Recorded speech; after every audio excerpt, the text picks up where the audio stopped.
Kupo Moogles, the Schwantz27 here, and what you're about to see is a race between Mark and GreenMonkey with the Doom's Rage flag set for week 1 of our Warring Triads event, which was streamed as the third race in a set of 3 live on our Twitch channel, FF6 Worlds Collide.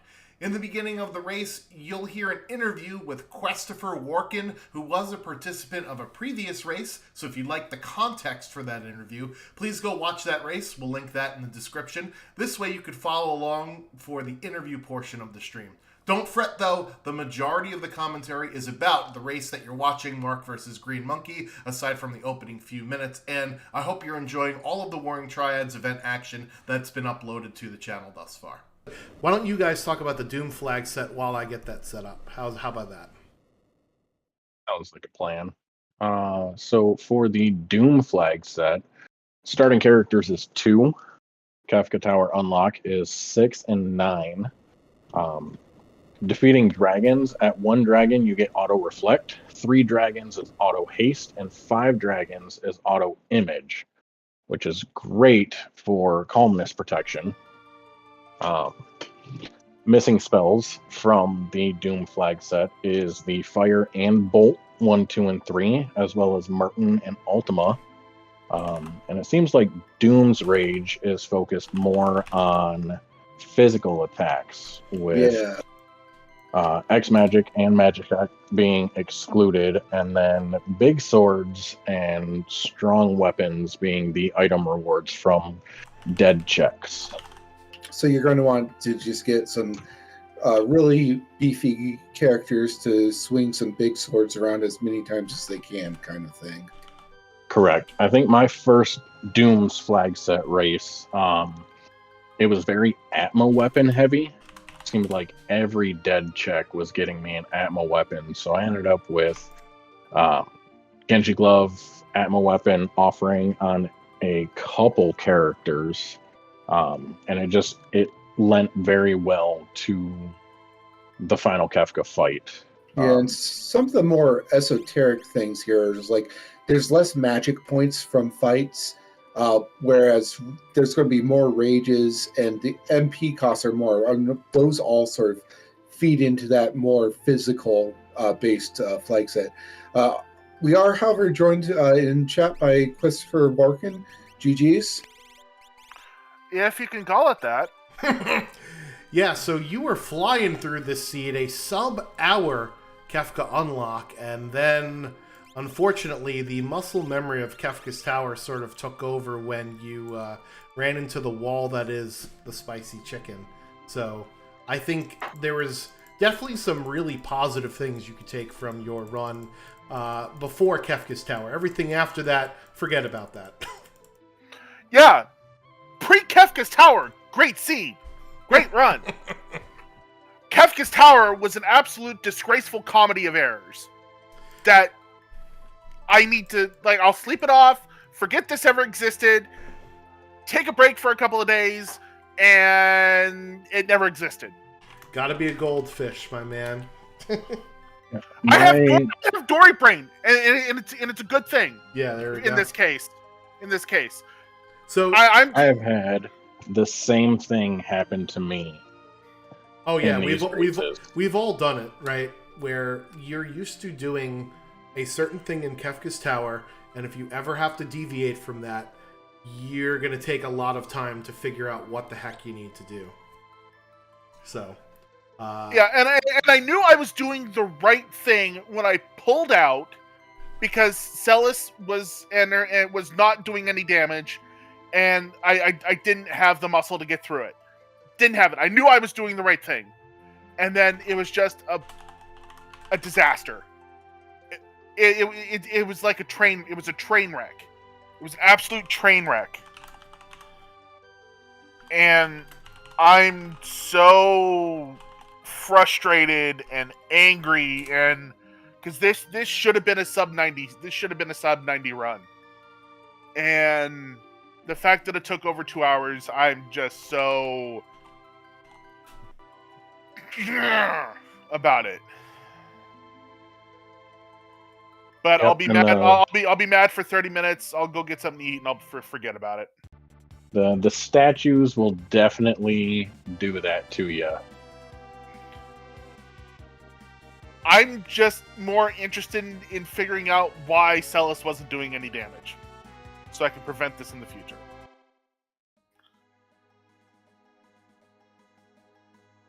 What weapon did you have on her? Excal. And you were in the back row, so that halved the damage of Celeste, right? Yep. Yeah, so get her in the front row. That will certainly help out. Also, the Excalibur is a Pearl Elemental sword, so depending upon what enemies you're fighting, you might have to be careful as well. Some of them might nullify Pearl, some of them might absorb Pearl, but conversely also, some of them might be weak to Pearl, so that might help you out in certain scenarios. So I think that would probably help you out there, because the Excalibur is a high battle power weapon, so it's really good to use with Cat Scratch. Were you sort of salivating when you found that stray cat early on in your grind fights? Yes, I'm sitting here going, give me an Illumina, give me an Excal, give me something high battle power, give me a high vigor, give me a high strength, Esper, which I never found, by the way. And I'm just sitting here going, I'm salivating, going, this is gonna, I'm gonna sub 80 this, because I'm gonna be flying through everything, and the weapons in this seed just did not exist. Yeah, I think there might have been a shop with snipers in it, or maybe that was the other seed. Watching two seeds at once is fun if you ever decide you want to try that. Been there, done that in a different game. Never do it again. Yeah, so that I mean, I think the choice there was the right choice. It's a high battle power weapon. That's what you want to use for your offering and your stray cat there. But yeah, so you did a really lot of good work in this seed, especially with getting through checks. Now you know what you need to practice for the rest of the flag sets, and I think all of us are having difficulty with those statue bosses there at the end, especially level 50, because you got up to skip right with your check count there. No, I got it with character count. Oh, that's right. It was 20 checks, 9 characters. That's right. Yeah, I got it with character count right when and I'm sitting here going, cool, and I'm just... So, any other final questions, Knuckly or Joker Mage, for Mr. Warkin here? Oh, there are the snipers. Okay, it was this seed. None that come to mind for me. Just gotta keep your head up and dust yourself off and hit it hard again tomorrow. Yeah, I'm definitely taking a break tonight. Sounds good. Well, thank you so much also for volunteering to be on Restream. And I know that you volunteer a lot to be on races, so we can't have the races without the runners. So appreciate you doing that as well. So thanks again. And we will see you in a future week. Well, thanks to the Restream too. Can't have the races without the Restream team, so. All right, sounds good. Catch you later, bud. Later. All right. So go ahead, Joker. Yeah, so we have a Celeste Go-Go start as a dancing Celeste. Both players have so far rated out World of Balance, Narsh, and Returner's Camp. They're both currently in South Figaro. I don't know if either of them have. I think maybe Mark has gone to check Celeste's free check, but he got currently here. Starlet. Okay. From the free check. Yeah, so we also grabbed an Atma weapon out of a chest. There was a red jacket floating around somewhere. I know that one of our runners, I think GreenMonkey, based on just how much further he is behind Mark in the looting loop, did check the dances. I didn't see what was on them, if anything good. It looks like he is going to buy a couple of white dresses to give +5 magic power to both of his characters there. Go-Go, unfortunately, can't learn or it can't equip espers rather. So those stat bonuses from them that I know that we had been talking about, unfortunately can't go on Go-Go. So you have to do it some other way, and that other way is usually with stat sticks in this case. Yeah, and you can already see how very different this flag set is from the spicy chicken one that we saw just recently. There's only 2 characters to start with, and when it's these 2 characters, you're kind of limited in where you're going to find number 3, I think. Yeah, so that's an ice shield there from GreenMonkey, and in Doom's Rage flag set, we do learn ice spells, so we'll be learning that on Celeste before no time. And we got some confirmation from Hefe and Saberwolf in the chat. Thank you so much for keeping us honest. We had Wind Slash on one and El Nino on the other, so a lot of AoE magic attacks there.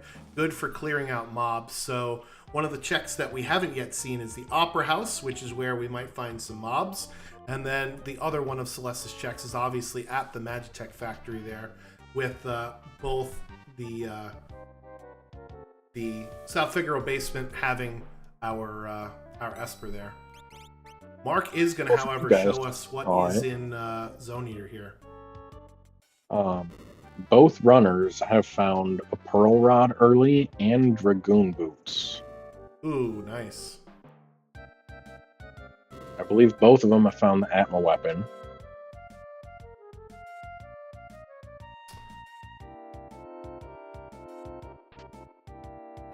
Kind of curious if there's going to be any like early divergence, because again, there's not that many checks here, and that was just Ragnarok sword, I think. It was a Ragnarok sword. Yeah, so nice weapon, but it's not an Esper, it's not a character, so it's something either Kefka and Arsh or something in Celeste's checks, I think, that's going to pay off here. With a 2-character start, I would wait on Kefka and Arsh. Yeah, but what if I just jinxed it and it is Kefka and Arsh, so they have to do a 2-character Kefka and Arsh? Commentator's Curse, we're hard locked at Kefka and Arsh for a new character. Well, considering we found that Ragnarok in the Zone Eater check there, it's not too bad to do Kefka and Arsh with a single character Celeste. When you have that Ragnarok, you're also going to have access to Ice too from that Ice Shield there, so it's not going to be too bad. Mark's taking some grind fights before going into the Opera House, it looks like. Yeah, this is a smart move, because if you can't beat the boss at the end, you don't get to keep the levels when you game over, unlike in the original Final Fantasy VI. Worlds Collide, you lose all of that progress there. So it makes sense to take a couple of fights out here, especially getting that one Esper will bump up the number of XP, or the amount of XP rather, that we're going to get in this fight here. Did we see the bonuses on Starlit yet? I did not see what they were. I did not make a note of it, unfortunately. So we are seeing some Crazy Worlds Collide action tonight. This is the third of 3 races that we have planned for you. Tomorrow, we also have another couple of races that are potentially planned. One is a VOD cast of a previously run race between Lunar Chimera and Nuke Kitty that will probably go off at 7 p.m. Eastern. Then at 9 p.m. Eastern, we have Falcon Hit versus Golden Shocker to round out what I think is the Week 1 schedule, because I don't think there's any other matchups that are on the docket besides that. And lastly, we also have a showcase in MagFest 2024, where community member Seto Kayaba is going to be doing a run of Final Fantasy VI Worlds Collide in a multi-world fashion. So they will be running Final Fantasy VI Worlds Collide, and one of their buddies, Zeno, will be running a Link to the Past randomizer, but items from each other's worlds are in each other's games. So that always makes it real interesting. So we've got some interesting diversions here. Mark is going through Opera House, whereas it looks like GreenMonkey is going to be doing Magitech Facility. Yeah, for getting that fight in the shed, you can get a free heal after that fight in the shed. Chat confirming it had HP plus 50% on it, so thank you so much, chat, for that. And we're going to be learning Ice 2 either way, because we have it on Starlet and on our Ice Shield tier.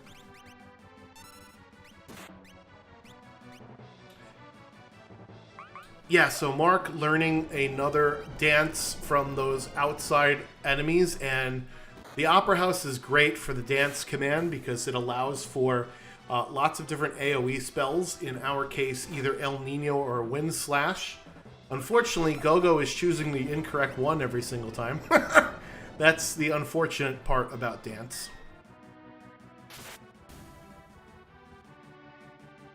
GreenMonkey is going to check some of the treasure chests in here. Extend the looting phase just a little bit.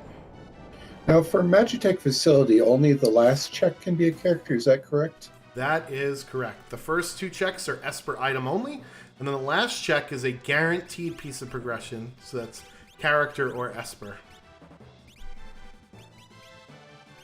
Oh, that one with Sunbath and Landslide. Landslide, unfortunately, is the 3rd one down, so that means it has a 3 in 16 chance of showing up. The first one, that is Wind Slash, is 7 out of 16, and the second one, Wild Bear rather, is 6 out of 16. So, unless I really did curse the seed, one or both of these checks is going to pay off with a character. That is correct, unless Yeah, it is, yeah. We're not going to say it, because then it'll happen. I mean, I already said it. So. Oh, that's well, we know who's never commentating ever again, right, chat? Oh, we all do it. Listen, the commentator curse is part of the job description. Oh no. GreenMonkey instant reset. Level 5, Doomgaze at the bottom of the garbage disposal. He's going to have to come back at a different level there.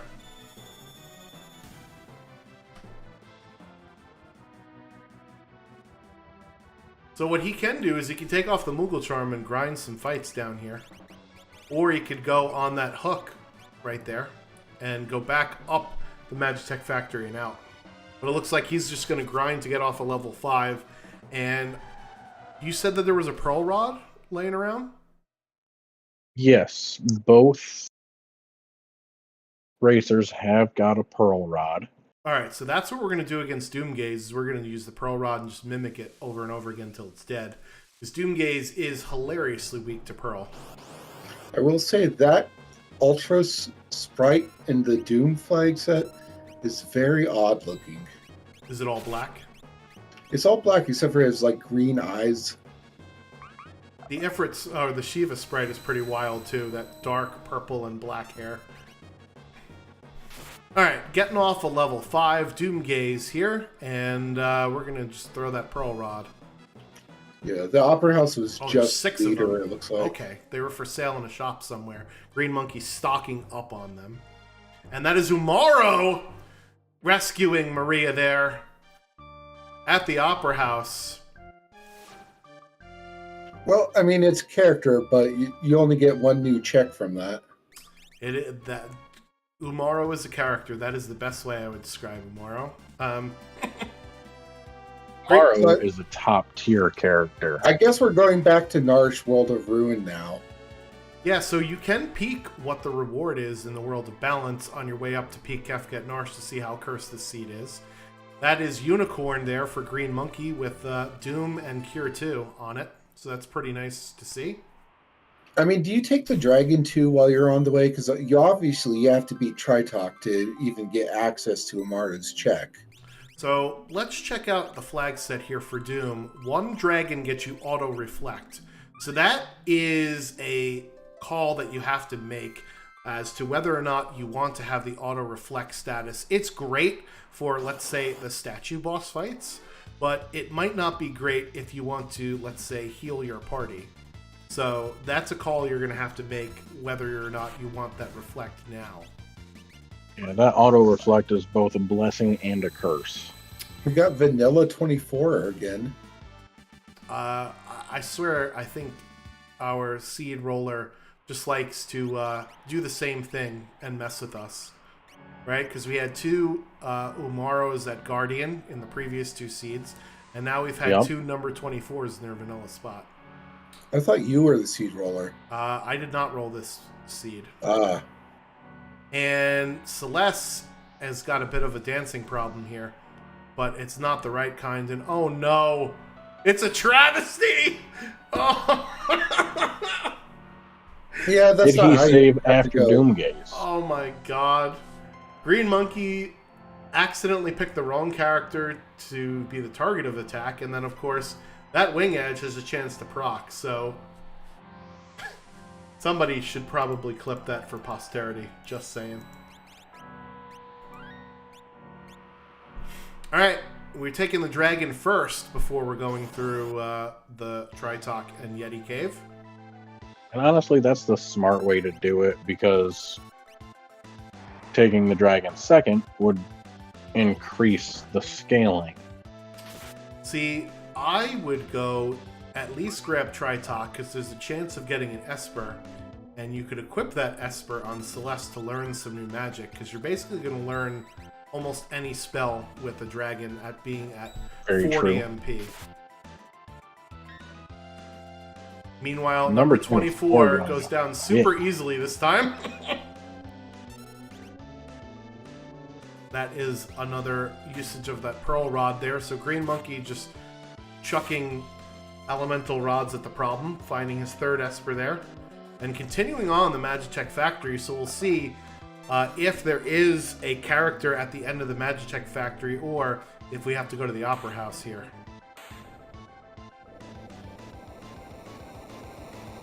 Mark, meanwhile, taking down his first dragon. So auto reflect is on. But let's see what kind of drop we get. Oh, it's fixed dice. Let's see if any of our users can wear it. Are we going to have a gambling Yeti seed? Yes, we can. But we're instead going to go with gambling go-go.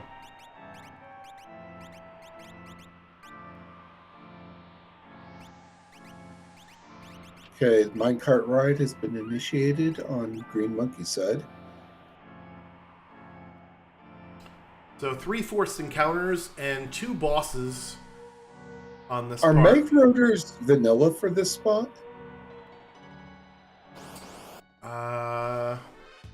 Great question. I don't remember where you fight them normally, but they have wheels on them, so I thought they might be. It has been so long since I played vanilla, Yes. I don't remember. You are actually correct, but it's the purple ones and not the yellow ones. The yellow ones are where? Narsh. Okay. The purple ones are in Magitech Factory. We've got Madam and some veterans. That's gross. It's the purple and red ones that are at Magitech Research Facility. So it's the other mob of Mag Rotors. It's a little... Is it just me, or is this a particularly annoying fight to come across? Yeah, it's terrible. You run away from that fight. That was Zone Seek at Tritok. So veterans can cast Roulette, which basically is an instant death attack. And they are immune to instant death, so it only really hurts you. Celeste, however, is a little imp here. So And Welk. we're going to have to figure that situation out.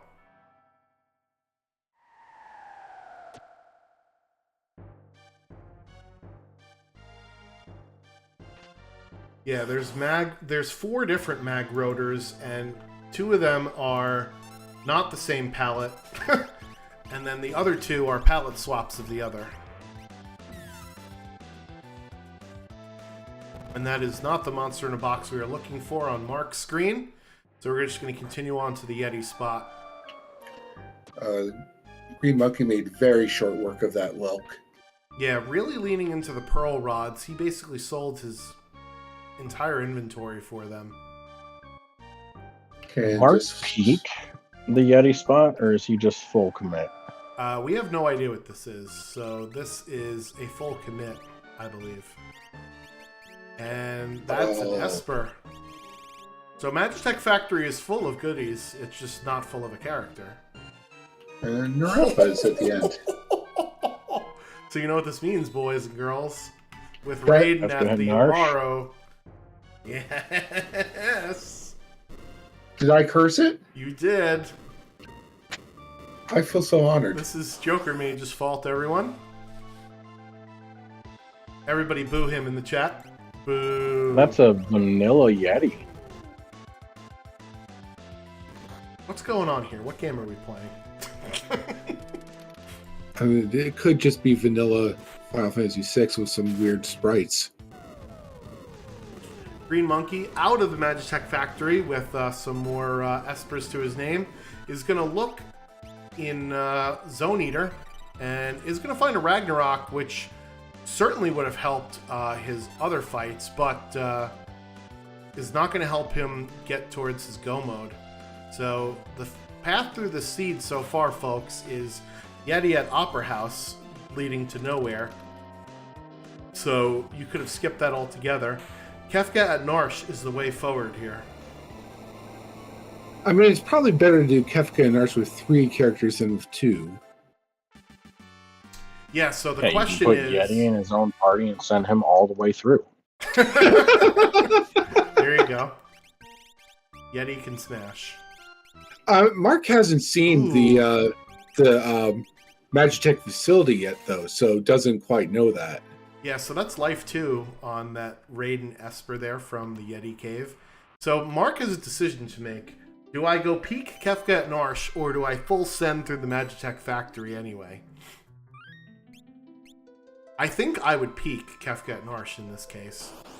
I am a Magitech 3 hater. I don't ever want to do it unless I absolutely have to. It does take Now the- quite a while, and plus we also know that there's some madams and veterans in this particular one. Yeah, The I like... benefit. I'm sorry, go ahead.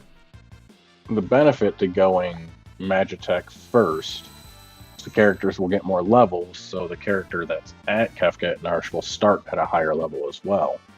Downside is the character that starts at a higher level, you miss out on the opportunity of the Esper bonuses. And on top of that, going through the Well- Magitech Factory with 3 characters instead of potentially 4 later on in the seed is also going to take you longer. Mark is going to have to take Oh, he's just going right to a Magitech. grind fight. Oh no, I forgot about that. Hopefully he saves before.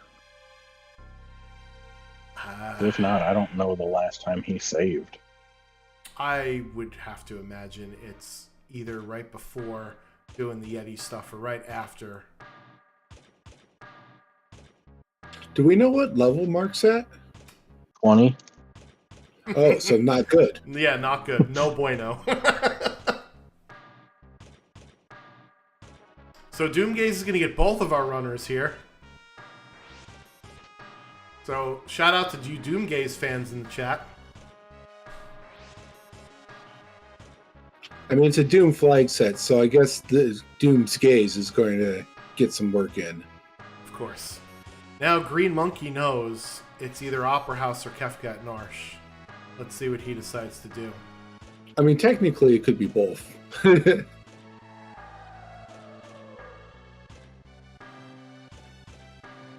When I meant Team Doomgaze, I meant like the boss in the game, not the team in the warring trial. Anyway, so yeah, this is going to be a triple kill. Goodbye.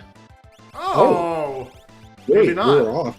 maybe not. Did I read the level wrong? I must have. Listen, we were trying to commentate curse this, and it just didn't happen. We spent all of our commentator curse powers on the Kefka and Narsh thing. That's right. Psych! That's the wrong number.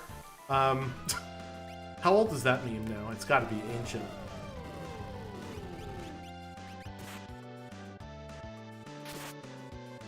By the silence, it probably is ancient because you guys have no idea what I'm talking about. Anyway, So Mark is You going to made be... quick work of Doomgaze at least. Yeah, those pearl rods, like I said, putting in that work. GreenMonkey is going to go get Yeti, and then he's going to have a decision to make whether he goes to World of Ruin Narsh right away, or if he peaks it by going to World of Balance Narsh. PB&J says, I want to say that's like 2012. Yikes.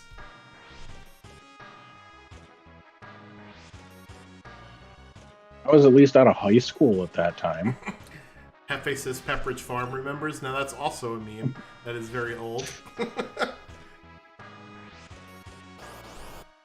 Yeah, is GreenMonkey in the lead? I don't think so. He's down in levels and he doesn't have Umaro. However, he is closer to getting his 4th character, I think, than Mark is. Right? Because he's just got to do Opera House and hopefully go to World of Balance Narsh to peak what's at the Yeti spot.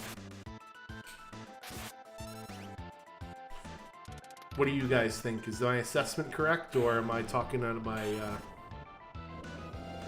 I think we're just not going to see anything new until someone goes to Kefka and Narsh, so we can just sort of sit back and relax. Well, I already plugged all the stuff I wanted to plug before. Now, who are we hoping for at Kefka and Narsh? What's the worst that could be? Well... Strago? Oh, I thought you meant the boss.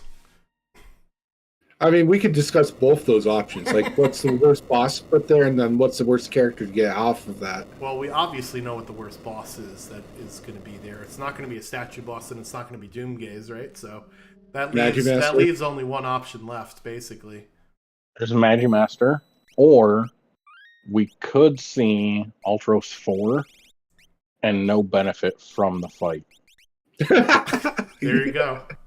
I would love it if Mog was at Kefka at Narsh and the next character was at Lone Wolf, just to really screw with our run. You just have to keep going up that mountain. Yeah. Mog at Kefka at Narsh is the worst.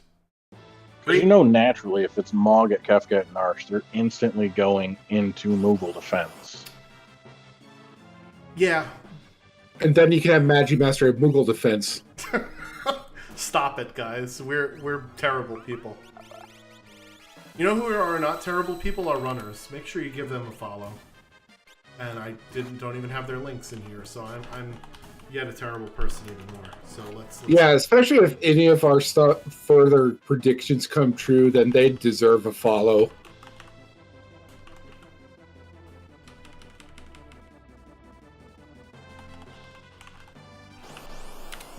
All right, so that's Yeti for GreenMonkey. And let's see what he does here. He went to World of Ruin. Oh, no. Alright, well, so Mark will probably get to Kefka at Narsh first.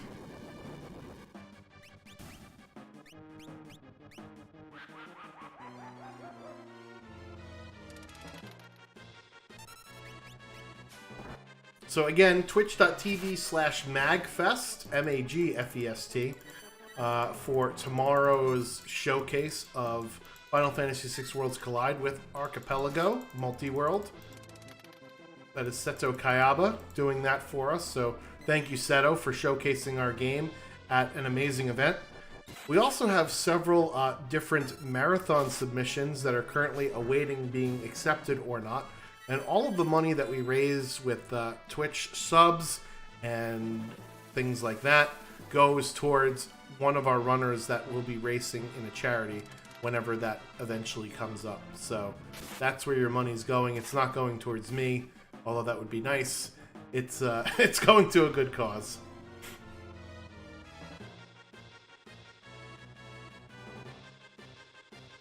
Alright, top of Narsh for GreenMonkey, so he's going to get his auto reflect, or rather he's got the choice to get the auto reflect or not here. And both of our runners will have 3 characters and 6 espers by the time they get back up to Kefka at Narsh for their next character. Mark took the first Madam Veteran fight and then decided to nope out the second one. Yeah, because Probably a wise decision. that first one almost killed him with a confused Celeste swinging a Ragnarok around in his own team.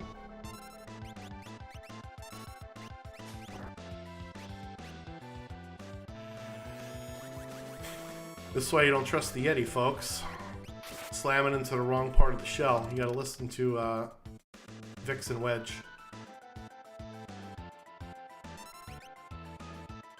I think Umaro just wanted to prove that he was tougher than Michelle. And we do see his Storm Dragon, so we will get that auto reflect for GreenMonkey as well. Yep, gonna crack a couple Pearl Rods here and take care of the Storm Durgan.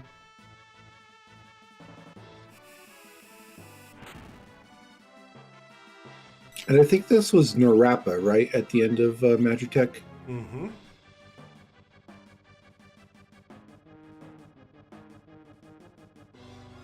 Who also has Reflect, funny enough. So it's a Reflect versus Reflect battle here. So that means you can actually bounce the Doom off of yourself and cast it onto Narapa. Unfortunately, that's not what Mark decides to do there.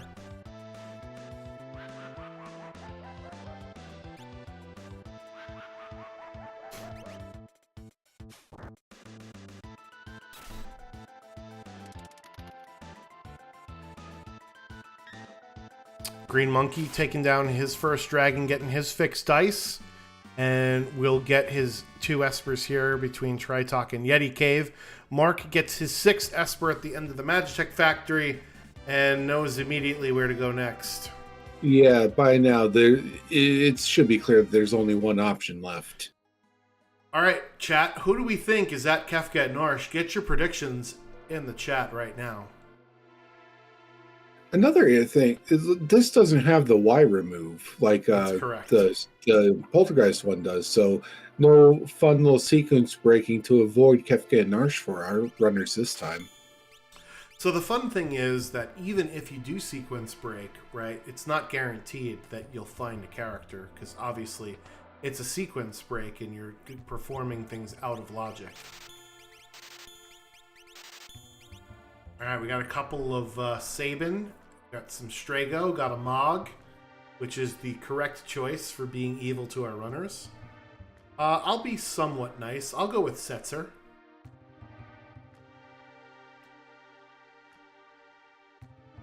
What do you guys think here in the booth? I'm just going to go with Strago because I just don't like Strago's checks. Alright, Knuckly, you got a vote here? Vote for Cyan. Cyan. Shadow and required floating continent, that's also a bad option there. Hey, it's Setzer! What do I win? Actually, that's kind of annoying because Search the Sky can't be another character, so our 5th character is either at Collingen or Daryl's Tomb.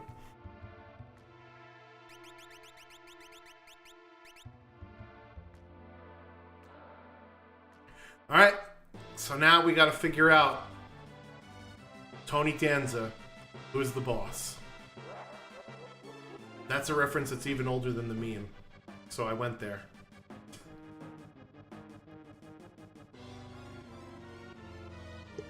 I mean, I actually got that one. Yikes. I think I might have just been too old for your first one. I'm actually from the All Your Base generation. Oh, got it.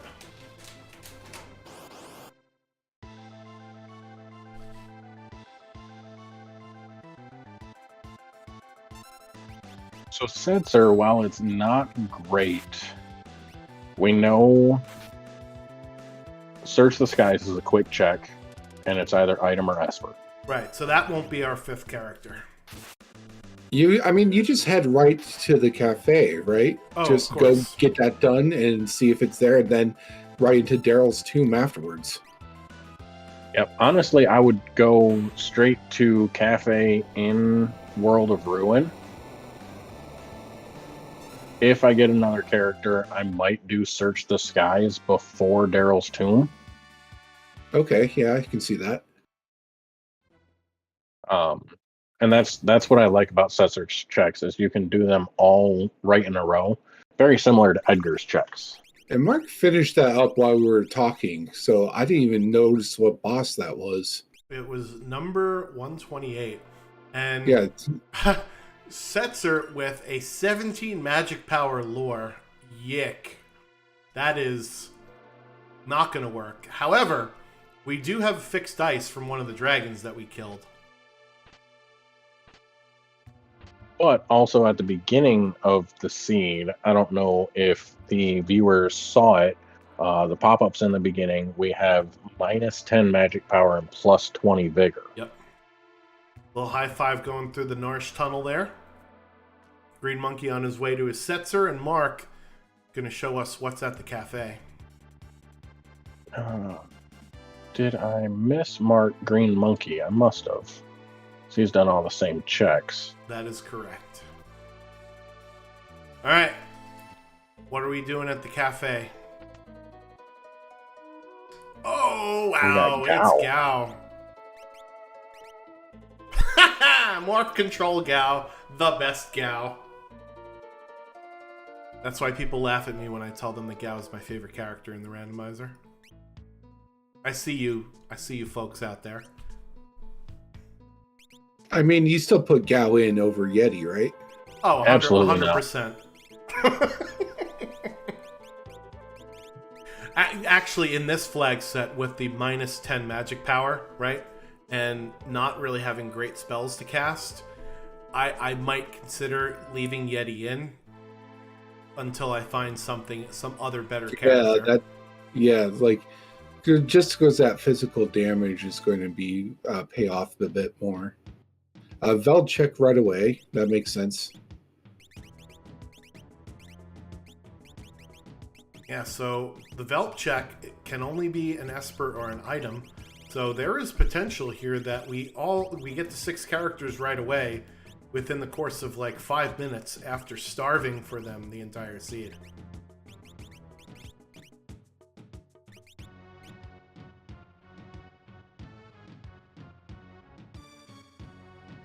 What I hope for in a poltergeist seed is the opposite of the seed that Schwantz rolled not too long ago, where every dead check reward was marble shoes. I would be 100% fine with every dead check reward being an experience egg. Well, in the Doom flag set, we get weapons, and hopefully we do get weapons. We did get some fixed dice from the first dragon here, as GreenMonkey is caught up in the Soldier Conga line, missing that Soldier Skip, and oh no, it's Quasar! At least Setzer and his 17 lore magic power can learn that. I think from the dead checks, I would prefer Illuminas or Ragnaroks over fixed dice. Fixed dice is really good early game, but it has the potential to hinder quite a bit in late game. You know, if you roll those triple ones and do a whopping 89 damage to the Doom statue. Yeah, it's not good. Okay, that's an imp there at the Veld. Oh, does he have dried meat? Okay, he does. So this is just going to be an Esper, right? This is going to be an Esper. Item. No, it's not an item. Belt is guaranteed progression, so that is Phantom. Okay. Yeah, I like Gogo's palette swaps in a lot of different palettes. So at this point, do you do Serpent Trench or do you do Daryl's Tomb? Well, if it's me, I'm doing Serpent Trench because I can't peek it, and I'm saving my Daryl's Tomb for later because I can peek it. Okay. But Mark disagrees with me, and he's a better runner than me, so we're going to defer to his expertise. And I think right now Mark is ahead of scaling. GreenMonkey is through the Kefka and Narsh fight, so it'll be moving on. Yeah, so he's at 12 checks. So 12 times 2 is 24, and then half of 12 is 6. So level 30 is where his enemies are. He's at what, 31? 30, 31, so he's right on scaling. doing Serpent Trench is only one check, but it's a bunch of fixed encounters. Mm-hmm. So that could help keep him ahead of scaling. Yeah, so question... Like I'm sorry, go ahead. I was just saying, it looks like he's taking some random encounters to get back ahead of scaling. Yeah, and Brontours are a good random encounter to take because they'll give a ton of XP. So yeah, question from the chat: how do you peek this check other than talking to the tombstone at the end? You don't. So that's why it's still peekable, but you just save outside. You read the tombstone, and if it's something you don't want, you just reset. Yeah. So in the randomizer, things are scaled based either up or down based on some criteria. And the criteria that we have for this flag set is that scaling is based on the number of checks or world events that you do times 2.5. So Brontours in the vanilla game are pretty high level. I can see exactly how high level they are, but they are scaled. Let's see, what level is this? Level 50. In Mark? Worlds Collide, in Mark's case, it's level 30. Yeah, so Mark just picked up a Thunder Shield and a Hero Ring from Daryl's Tomb. Nice. We won't be learning any bolt spells, unfortunately, due to the restrictions on this flag set, but it's always good to have an elemental shield to protect you, or if you really need it against maybe a mechanical boss, you can crack it for a max damage bolt 3.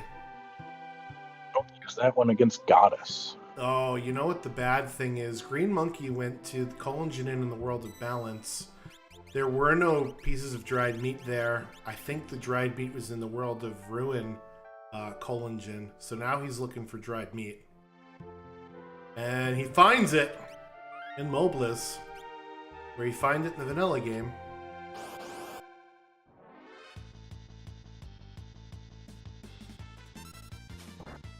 Yeah, Daryl's Tomb isn't the best of peekable checks, but it is something that you can peek, right? If it's a reward you don't need, then you shouldn't do it.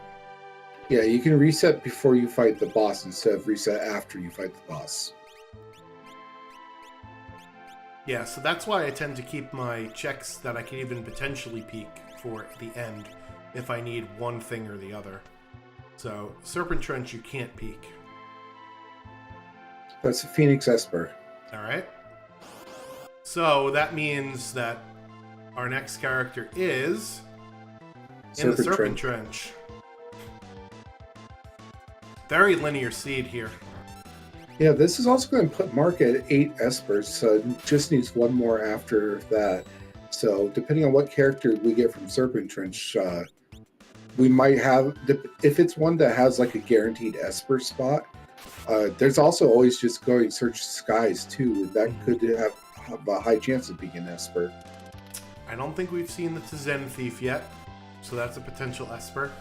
And I also don't think we've seen the Auction House yet, and that's potential Espers as well. I mean, personally, I would take all those other ones before Auction House, just so I don't have to sit through an imp robot.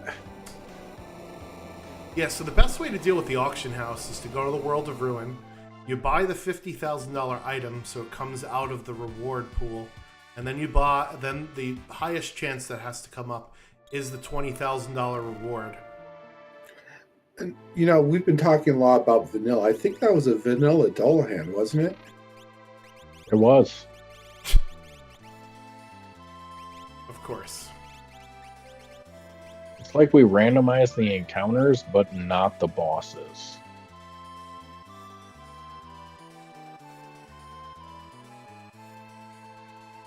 Alright, so GreenMonkey has a decision to make here. Does he go through the Serpent Trench? He's already in the World of Balance. Whereas Mark knows that he's out of checks, so he has to go through the Serpent Trench to get his 6th character. Do you think there'll be anything interesting in the IKEA shops? I mean, we did see in one of the previous seeds that there were Illuminas there. There was all sorts of craziness at the IKEA Yeah, I shops. think that was yesterday's seed, the Poltergeist practice seed that we did where Drinks Glue found a whole bunch of fun stuff in IKEA. Yeah, so Nike is an interesting shop area because it does have all of the shops: relic shop, weapon shop, item shop, armor shop. They're all within pretty close proximity of one another. However, there are these pesky NPCs everywhere, especially that annoying little kid. Yes, you know who you are, you little brat. Get out of my way. And that tends to annoy me. IKEA also has a hidden treasure in the inn clock, which I only know from playing Archipelago Treasure Sanity. Yeah, there's no other reason to go into that inn. And hey, more mag rotors. So both of our runners in the Serpent Trench, they will both be getting their 6th character at the end here. So GreenMonkey is within striking distance again, in spite of dipping a little behind earlier on in the seed here. Yeah, they're not too far apart right now, and so it is really anyone's game still. We have Gambling Yeti for GreenMonkey. That's an interesting choice. So Umaro has a chance to use the Body Slam attack, which basically ignores defense. However, its damage is based on the battle power of whatever weapon you're holding. And you know what the battle power of the fixed dice is? Low. 19. I think it's like 1 or 2. 19 might be right, actually. Let's see. Oh, this is not the fun fight you want to have. Fixed dice. What's its battle power? Where is it? It says question mark on this guide. Come on, guide. It's not. I thought I trusted you.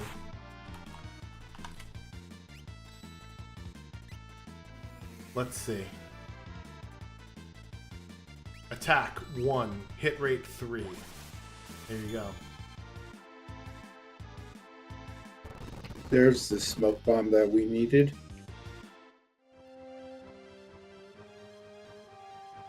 Oh, there's just a lot of gross stuff happening in this Serpent Trench. Yuck. Now, are the fixed encounters in the Serpent Trench the same for each character or each runner like they are in Ultros League? Yes. Okay. Yeah, so there are different battle formations for any given map, if you will, right? And they are normalized across all of the runners. It used to not be that way, but we made that change with 1.4. And we also did that to help out with the Elite River as well. And we have a Moogle at Ikea. There's very limited checks from the characters that we're getting. Yeah, so this is a go peek Moogle defense, and if it's an Esper, then we go do it. There we go, offering to go along with that fixed dice in Ikea. Ikea delivers once again. Oh, and there's an Atma weapon in the inventory too, so we got to be getting close to the time when that's appropriate to start using, huh? We do only need one Esper, so I guess what would be the easiest thing? Would we search the skies first and then Undershield too? Jeez. Yeah, definitely do search the skies, because search the skies is super quick, and it can only be an Esper or an item.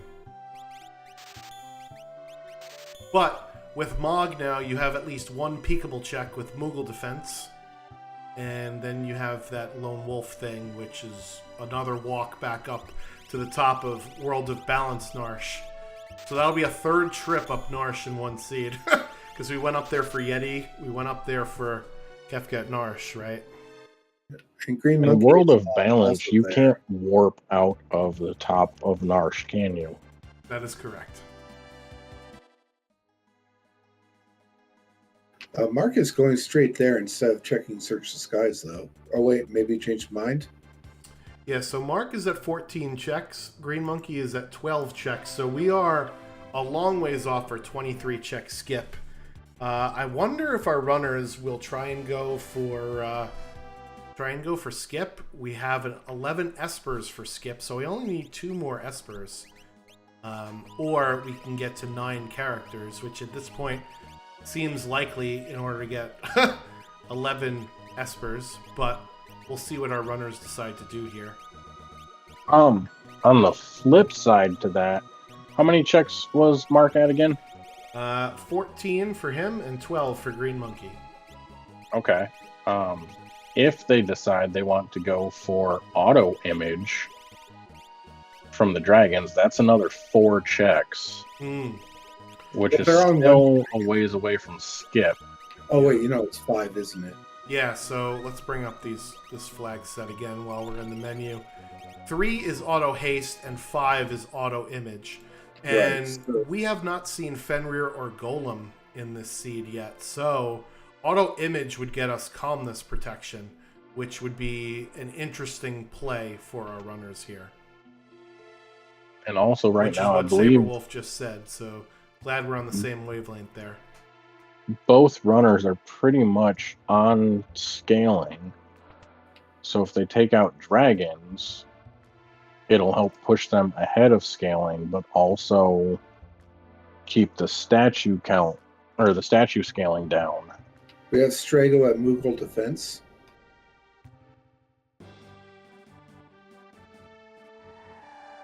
And also, we don't have Cyan or Edgar, so we'd probably have to dip into Kefka's Tower to get 5 dragons, right?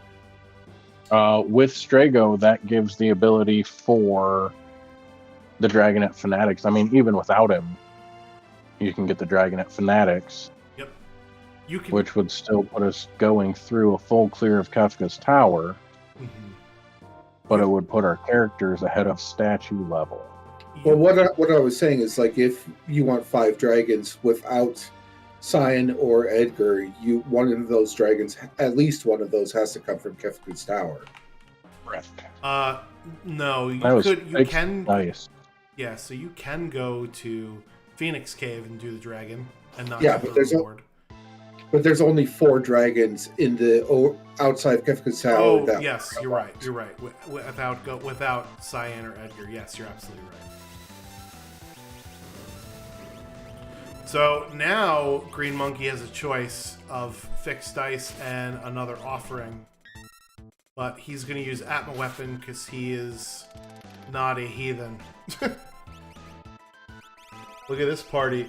Ragnarok on Go-Go, fixed dice on Mog, Sniper on Setzer, and Atma Weapon on Celeste. Meanwhile, this is Inferno for Strago here at Moogle Defense, correct? Is GreenMonkey on 6 characters? Yep, I did not click Mog. Oh, okay. So right now, Mark is 1 Esper ahead, but GreenMonkey did search the skies and got another set of fixed dice.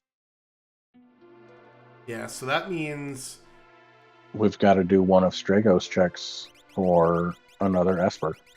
Or you can go up to Lone Wolf and potentially get Esper there. Well, GreenMonkey is going to go get the Phoenix at Dale's tomb, it looks like.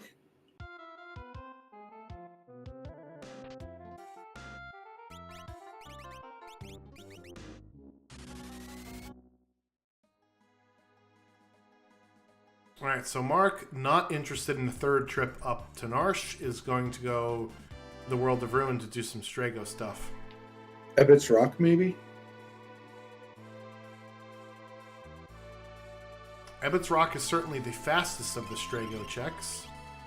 Fanatic's Tower, as you mentioned, would give us another dragon, and it's a guaranteed piece of progression, right? So you could look at what it is at the bottom. Okay, Search the Skies is coming first, though, so we'll get that extra fixed dice from Dadaluma. Big Daddy. GreenMonkey didn't check those chests, I don't think. So it doesn't know that there's a Hero Ring and Thunder Shield, or actually, it looks like he might grab the Thunder Shield. Yeah, at this point in the seed, right, you're knocking on the doorstep for Kefka's Tower. You're really not picking any chests up. Even the ones, like, right in front of you, usually you just pick them up, but GreenMonkey's saying, nah, I'm going to fade them.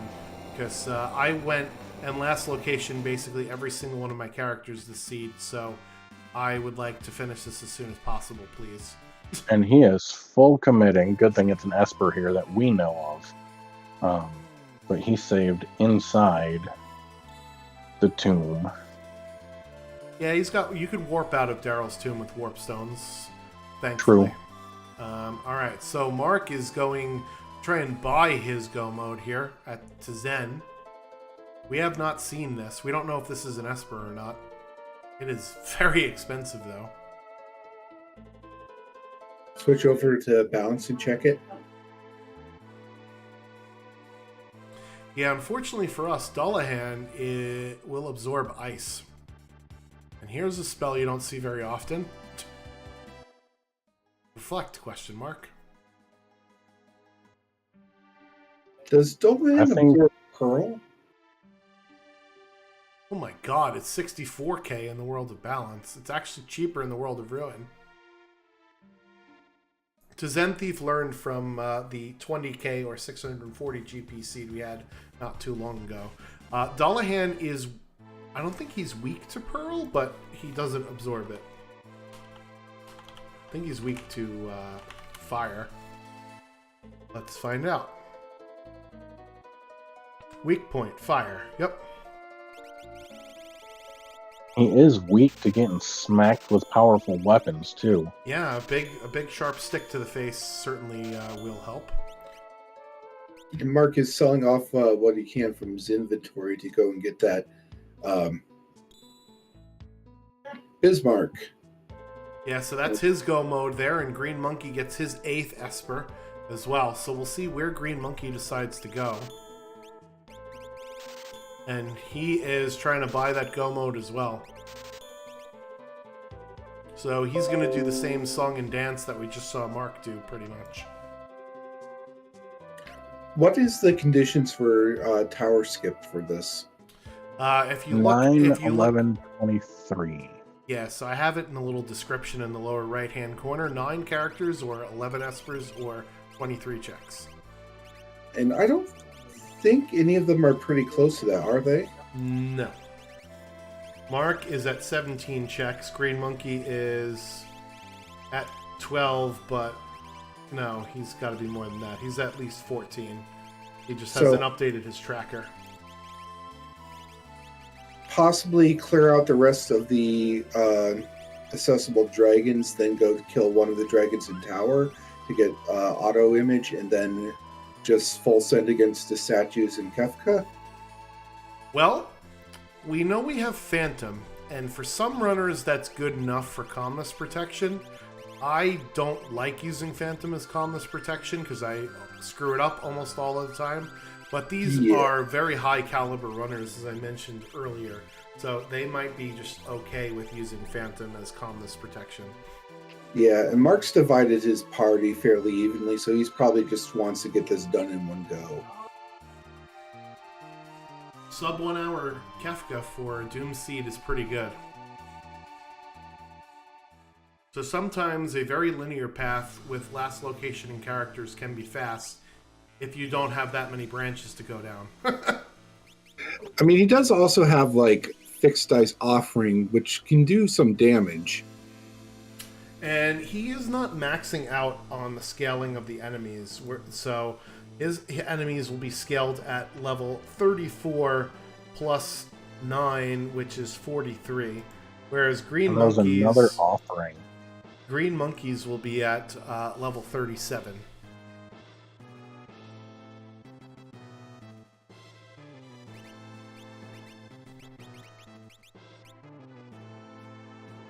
Yeah, so GreenMonkey's bosses will be significantly easier than Mark's. So we'll see if that helps him make up this little bit of time here. Because he's entering Kefka's Tower about 1 minute behind Mark. And Mark, unfortunately, decides that he wants to do something different. GreenMonkey, however, his levels are only level 33. So he overloaded party number 4. And he's going to go through the tower that way. Whereas Mark has higher levels. He's at level 39, it looks like, on most of his party. Yeah, so he's probably just going to swing through the right side and clear as much as possible, right? Yeah, so GreenMonkey is going to do... he might clear everything up through the middle and then warp back out of the tower and come back in. Or he might just kill this first part and the dragon and then warp back in. Because he will have gotten enough levels on his party at that time to do the rest of the tower split up. And do you take both dragons in the tower to get auto haste, or do you just take one and keep scaling down but get the levels from it? Auto haste is pretty good, right? So I would definitely be tempted to do that. But that other dragon, you're going to fight it either at the Opera House or you're not going to do it in Kefka's Tower, because then you're going to have to split your party back up again, right? Because the other dragon is in the middle. Or the other dragon is not in the same lane that you are. You can do some shenanigans at the switches, but then you're backtracking in the tower. Okay, and our ambush is Ultras 4, so I'm not going to get any XP from this. Yeah, that's quite unfortunate there for GreenMonkey, who is looking to hopefully level up some of his characters here.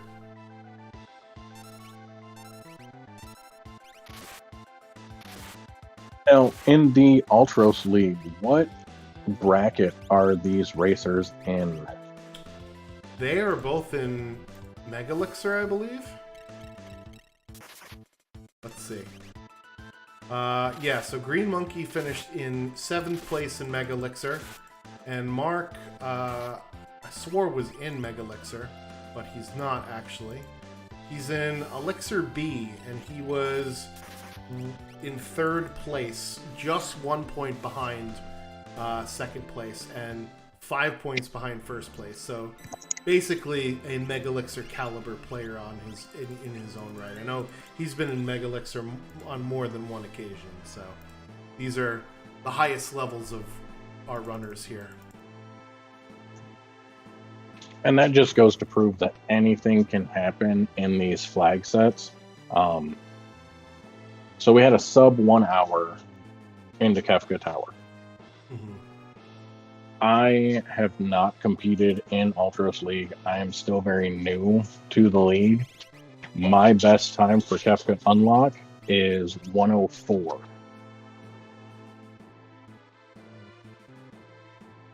On this Doom flag set. And that's over multiple seeds, right? Yep, that's multiple practice seeds. That's my best unlock, was 104 unlock final Kefka. Yep. So Mark ignored the dragon while GreenMonkey is taking the dragon fight. Gotten more fixed dice, so Seed wants you to gamble. Yeah, it makes sense that he took the dragon after not getting any XP at the ambush Inferno spot. So he's going to be slightly behind hitting the weights here. And we'll see if he keeps going through the tower or if he just gets the other dragon and warps out. I would have to imagine, though, if you're doing all of this party repositioning, you're probably going to clear out the Guardian spot and the Poltergeist spot at the top. Yeah, like, it doesn't really make sense to reset before that if you have the opportunity to just take your full party against those 2 spots. Yeah, because what you want to do is you want to save the amount of time you're duplicately walking through KT. And if you're already repositioning these other 2 parties, you don't save that much more time. If you, let's say, reset out of the dragon, you might as well just keep going. And plus, splitting your party into 2 is a lot safer than splitting it into 3. Yeah, so Mark's bosses are going to be a bit more difficult, 1, because they're higher levels, and 2, because he does not have his full party support behind him. As long as he's got answers for these, he should still be able to get through, though. Matthew Master at the Guardian. Oh, man. We went above and beyond to curse this seed. Oh my goodness. GreenMonkey is going to feel good about sending his full party here now.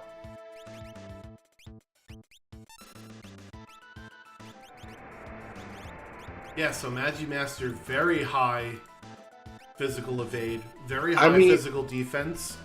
We do have fixed dice, right, that do ignore physical defense. That's what I was thinking, is like, at least we have plenty of fixed dice to get past that defense. Yeah, but we don't have defense of our own to get past Magimaster's constant onslaught of spells here. And as soon as Magimaster decides to... as soon as we do attack Magimaster, he will... he will do his wall change. I think Mark was hoping with Auto Reflect that Magimaster would just end up killing himself by bouncing spells off of his party. But that unfortunately did not happen. So we'll see how GreenMonkey deals with Magimaster here. It looks like he's going to crack the shield and then use the rest of the tools in his party's toolkit there.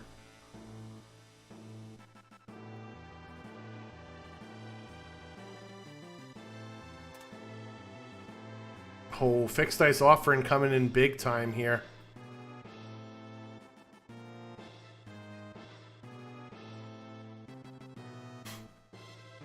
Yeah, we also have Atma Weapon Offering, I think, on Celeste. Oh, that was a lucky reflect. Wow. More dice thralls. So, Magimaster will nullify 6 of the 8 elements, is weak to one of them, and absorbs the other. So that was an extremely lucky bolt bounce that actually did damage instead of healing or getting nullified. And GreenMonkey is through that huge Magimaster hurdle in the middle of Kefka's tower. Yeah, you really can see the power of those fixed dice against something like Magimaster. All right, so the question is, can Mark overcome this Magimaster here in the middle? And does GreenMonkey have enough time to kill this statue boss and then run all the way back to the statues again? It's at least 3 minutes to walk back to where he is right now.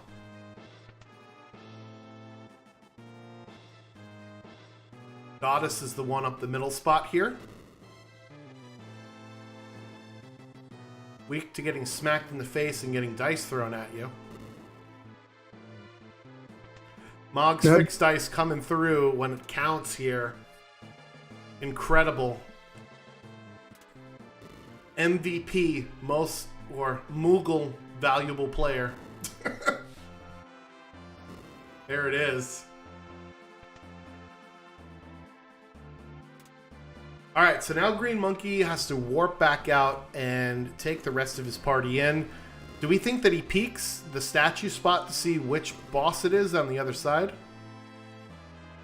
If he's feeling confident... He didn't save after killing Goddess. Okay. I guess he's feeling confident about being able to kill the other 2 bosses here, huh?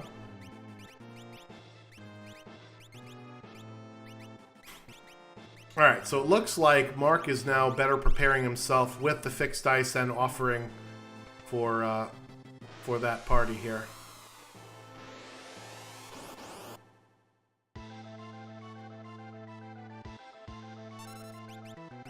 So we know that Poltergeist is off position, but it's a question of whether all 3 swap or if we're going to see a vanilla Doom. Alright, go. But ultimately, it's going to be very rough. Yeah, Gogo coming in with the Fixed Dice there. First strike of Magimaster. GreenMonkey has to walk back through the tower, so this is about a 3-minute walk to get back to the same spot where Mark basically is now.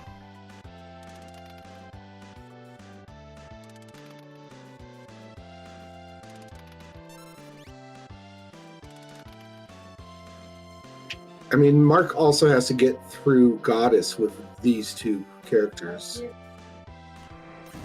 Yep, so that's part of the reason why you overload the party, is to make sure that you can fight these bosses a lot faster. And there it is, Magimaster down for Mark. Just gotta be prepared. Oh, offering in KT too. Let's go.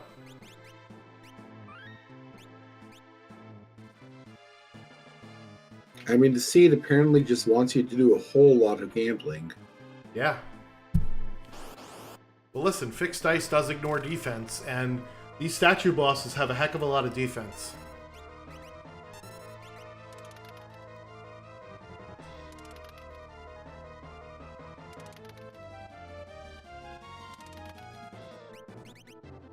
Alright, GreenMonkey on the long walk back through the tower here. Going to the out-of-the-way chest. So, which of these two do you think is, if either of them, I guess, do you think is better set up for Final Kefka? I think GreenMonkey having 3 different options for the fight command, actually 4, right? He's got fixed dice, he's got sniper, he's got Atma weapon, he's got Ragnarok. I think that'll certainly be faster for him, and it looks like he's taking on this dragon here for that auto haste. So a little pit stop in order to power up his party. Okay, Mark still has to do the 2 statues on the sides, right? That is correct. Those side statues, however, will only be level 41 or 42. His party is, well, that party is level 43 because they won that fight. Let's see how this party is. Level 38, so he's a bit underscaling here, but we do have some fixed dice offering action. It looks like that's what we're going to do to get past this hump here. Yeah, Mark is unequipping the party that's done fighting and just trying to make sure best equipment is available for every single group. Yeah, so with the Doom flag set, the equipability is random 50%, right? Plus original. So there's a much higher chance that characters can equip that fixed dice than normal. In this flag set, Go-Go and Strago both can equip it, whereas Setzer does it naturally.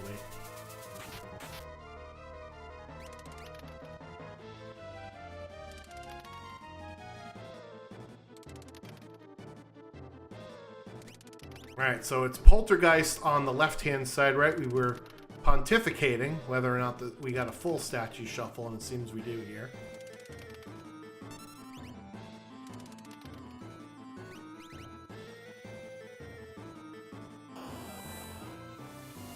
Alright, so, yeah, so GreenMonkey is just a little bit behind here in this going back up to Kefka's tower. I guess the question is if, having more party is going to help him catch up to this. So here's the great thing about fixed dice is that it doesn't care about your character stats, right? It only cares about what level you are, and Mark's Strago is a pretty decent level, so those dice rolls are going to do a decent amount of damage for him.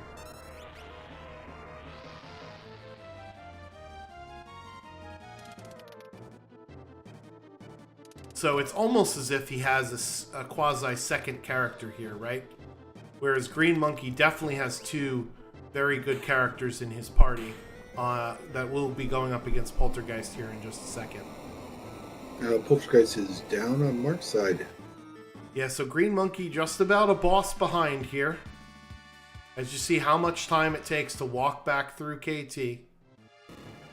The question is, will Doom give Mark a problem on that right-hand side or not?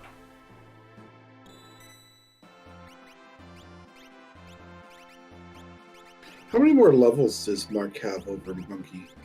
Well, GreenMonkey started KT at level 33, so he's probably in the high 30s, and Mark is at 40, so it's not... Oh, never mind. Celeste is level 42. So they're about even on levels. Okay. Because, that can make up a lot of difference if one of the runners is at just running a higher level.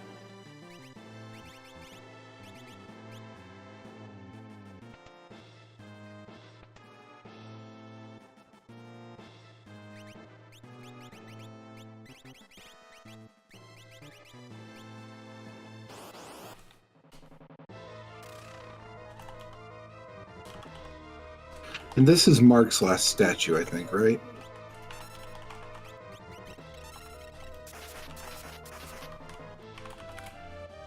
Yes. Doom is the only one he's got left here. Looks like Mog got frozen. But Yeah, that is unfortunate because that is his main damage dealer, I think, in this fight. Going to be on ice for a little bit. Meanwhile, Mog putting in work against Poltergeist there for GreenMonkey, taking down that spicy chicken. So, GreenMonkey will be very shortly into the same Doom fight. Yeah, so Mark is going to decide to wait it out here. His only other recourse would be to cast fire spells on his characters, and we don't learn any fire spells in this scene. And Doom is not going to cast any fire spells either. So the bad luck of the end cross is going to help GreenMonkey catch up a little bit here. As Umaro is doing enough damage in Phase 1, but Phase 2 is when Doom gets the image status, which means that he will be impossible to hit with physical attacks until that's broken. And he gets Reflect, similar to what your party has on, so you can't hit him with any spells. Thankfully, that image status has now been broken, and the freeze spell has worn off, so it pours the damage from his Mog here. Meanwhile, GreenMonkey coming in hot with those dice rolls as well. Yeah, we got a dice race off right now.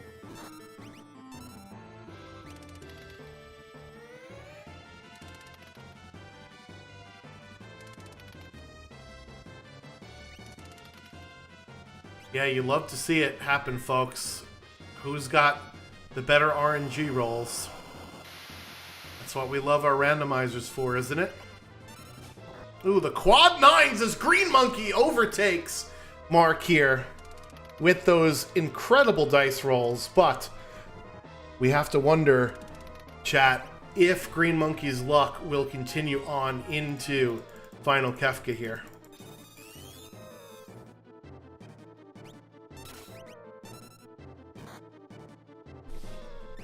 So interesting things for both of our runners, right? We do not have calmness protection, aside from Phantom.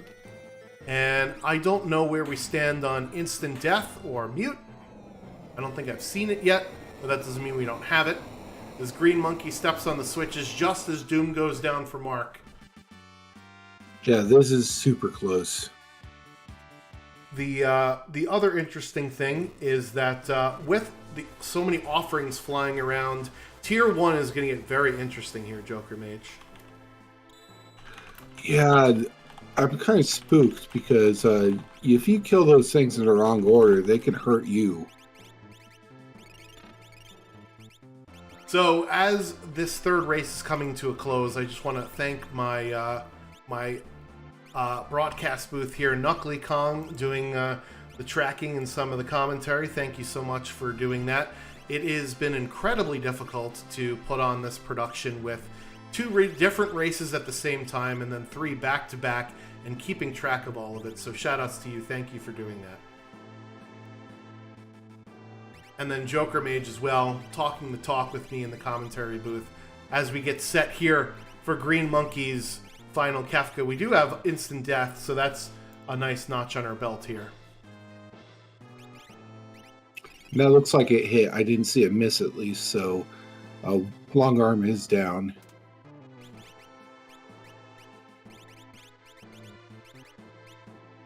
Yeah, unfortunately, getting 4 hits now to the wrong target. We want to kill the head first, because otherwise it will death counter with Quake.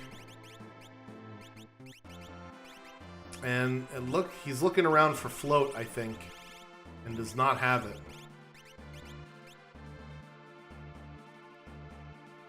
Yeah, so we have a Final Kefka fight guessing game. How long you think this will take? I'm going to go with 9 minutes and 41 seconds for my guess, because I don't know if we have mute and we don't have calmness, so that could throw things into a bit of dicey territory. What about you guys? I shouldn't have said dicey territory in this seed, right? I'll go with I'll do the Price is Right method and just say 9 minutes 42 seconds. You're that kind of jerk, aren't you? Knuckly Kong, what you got for us? Luckily, do 9 minutes 40 seconds. I'm gonna say 10:35. Okay, there we go. All right, so it looks like Mark will be about 2 minutes behind heading up to Final Kefka. Does he have enough firepower to catch up here? As it looks like Celeste is just using that lightsaber, beating down the competition, unfortunately taking a big backhand to the face there. Almost 2k damage knocked off. The Atma weapon, folks, does more damage when you have higher HP, so that's definitely going to affect us going into tier number 2 here. Does Mark have any kind of like level or equipment advantage over GreenMonkey at this point? I don't think so. I mean, it could just come down to some RNG and the GreenMonkey getting hit by a very unlucky combo, possibly. Okay, we do have access to mute. Just saw it, so we are going to be able to nullify magic, and we do have Doom, so we could take out tools here. Do we have like a stop or something for Purple Guy? Who cares? I would rather hit Purple Guy than waste a turn casting stop on him. Speaking of wasting turns, Mark throwing out Big Guard lore. So that will give you Safe and Shell. Safe is particularly important in this part of the fight because it's all physical attacks. That Doom looks like it hit.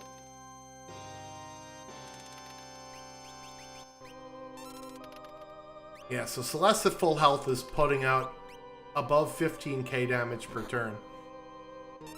But getting bullied a little bit here.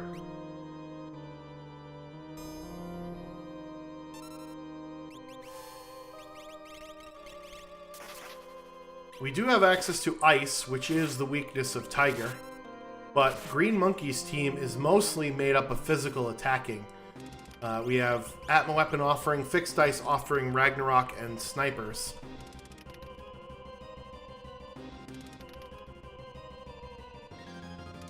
Meanwhile, for Mark, it is a lot of Fixed Ice there, getting the quad 9s, as well as some spells being mixed in from Gogo and Celeste.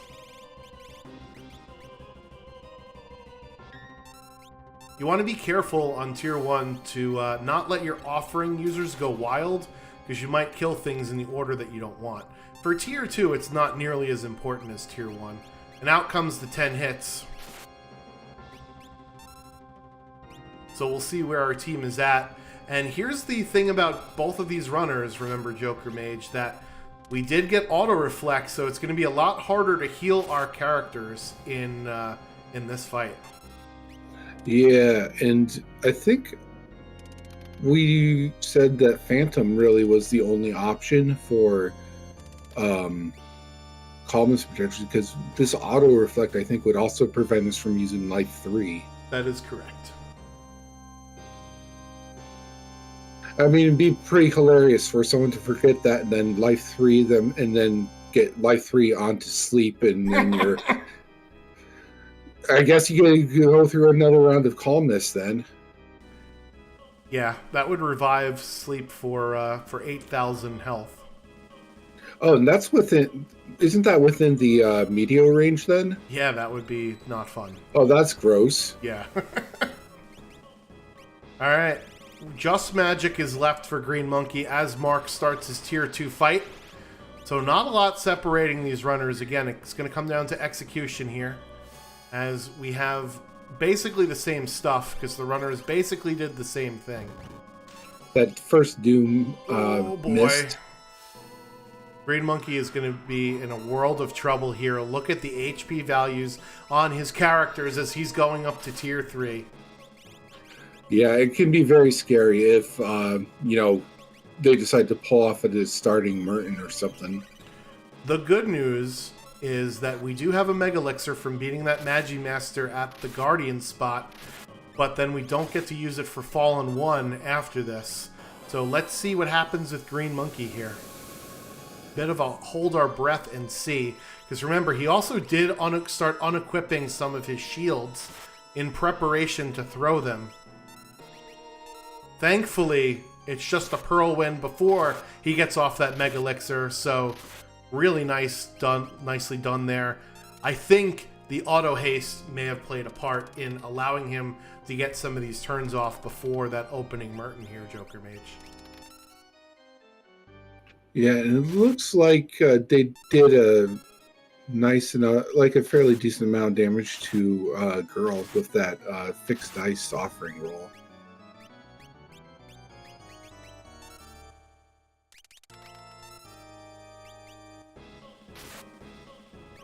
Alright, so Girl looks like he's down for GreenMonkey, doing a couple of quad 9s here, and now he's going to start to count the damage, folks, because Phantom is Calmness Protection, because it will turn your characters into invisible with the clear status.